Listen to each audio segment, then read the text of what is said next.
Well, I want to say what a delight it is to be here, and really an honor to be sponsored by the O'Neill Center for Global Markets and Freedom and the Center for Faith and Liberty here at Southern Methodist University. I'm encouraged to see the slow creeping Catholicism seeping in as a Methodist university offers wine and cheese before the event. So I compliment you on that. Flannery O'Connor was once asked at a seminar why it is that Southern writers so frequently employ characters who are freaks in their writings. And her response was, well, perhaps that's because we in the South can still recognize them. And in saying that, I think she reveals her own reputation as a hillbilly Thomist, because her understanding that there is a telos, there is a natural law, there is something toward which, or that exists over and above our feelings and our sentiments, a reality that we ignore only at our peril. And I think very often in discussions about faith and economics, and all of its variants, that people begin in the wrong place. We need to begin at the base, not just we're concerned about human beings, but a more fundamental question, and that is, who are human beings? And what my faith informs me about human beings is the following. And by the way, this is accessible to anyone who cares to reason. The most obvious thing about the human person is that we are corporeal, we are physical. In fact, we are situated in a physical reality, which is why in the second instance the question of economics arises. Because what economics is, among a whole variety of definitions, is the use of scarce resources to satisfy human needs.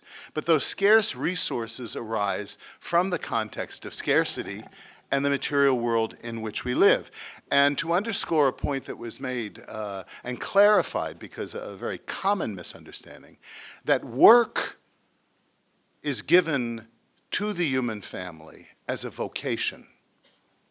It is distorted after sin enters the picture, but work itself has dignity and enables one to extend one's dignity, first and foremost because, as was mentioned, we are made in the imago Dei. We see God working on the first page of Scripture, bringing into existence. He is the grand impresario. And so this begins, this reality that we are physical beings made from the dust of the earth, but we dare not stop there. And this is where many economists stop. And the truth of economics, whether it's supply and demand or invisible hand or whatever you want to call it, the whole coordinating mechanism of market economy, all of those things are true because of the corporeal reality of our anthropology. But there's something else that's true. We transcend our physicality. That is, that there are values associated with our nature as human beings that cannot be calculated by markets. There are values that transcend and come into play, such as honor and love and beauty.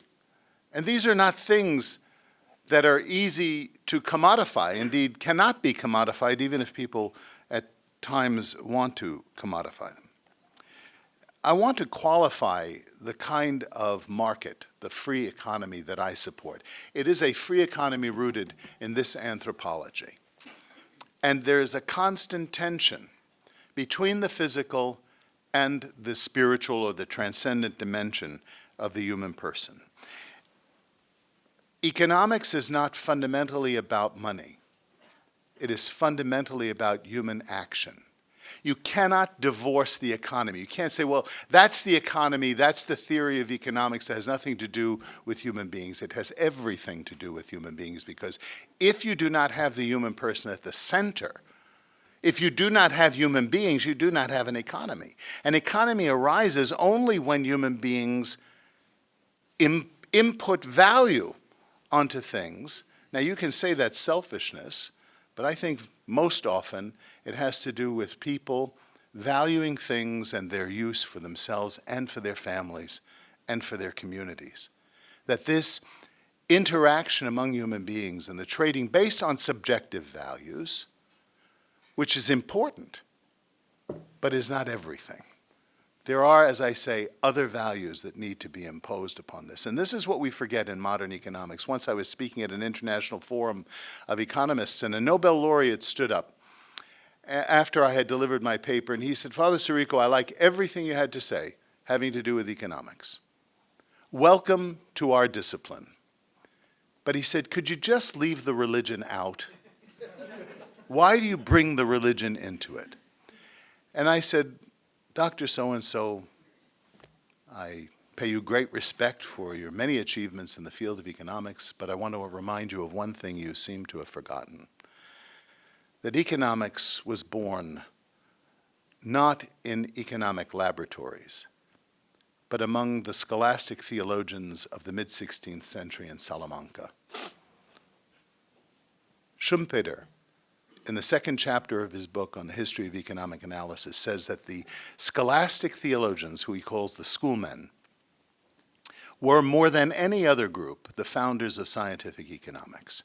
Why? Because they were evaluating things. They were asking questions, what is moral in human action as it pertains to providing needs for people, as it pertains to property rights, as it pertains to even questions having to do with inflation they dealt with in the 16th century.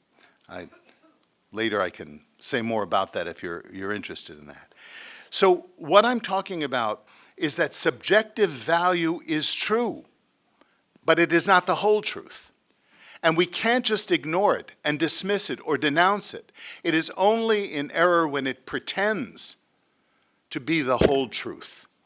What we need to do, and what the church has always done, is to recognize that incarnation principle, that God redeems the world by associating himself with the world in the midst of the world. Salvation doesn't drop down from heaven. It breaks out from the human condition. That the study of Christ becomes the study of who men and women are, that the true humanity is seen demonstrated in the incarnated Christ. This, in my tradition, informs my understanding of economics. And the advantage to the human community is that this notion of the imago Dei, of intelligence, of reason, and of freedom to act based on our reason and our subjective values becomes the way in which the economy is coordinated. That it's not just some Politburo existing who knows everything and sees everything and can pull in information and make decisions for people. That the facts of the matter, the reality of the matter, the needs of human families and nations can only be known by consulting them or by letting them reveal what is of value to them.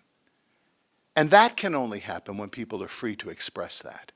And then that information is communicated by something as mundane and boring and as tedious as the price system. That is, prices, when made known in the free market, and remember, prices are not arbitrary numbers put on goods and services. They emerge out of what people themselves say they need, and the entrepreneur follows the commands of the consumer in terms of what to produce and how much it should cost, even what color it should be. And when you interrupt that because you think you are the conoscenti, you know better, you have a greater insight into morality or whatever other things, then you distort the economy. You dumb down the intelligence of the trading community, and you invite disaster. Now, does this mean that the free economy is our salvation? Does it mean it will provide all human needs? Absolutely not. But it is necessary, even though it is not sufficient. I say not to ignore it, but to direct it to its telos, so that we can one day again recognize the freaks in our midst. Thank you very much.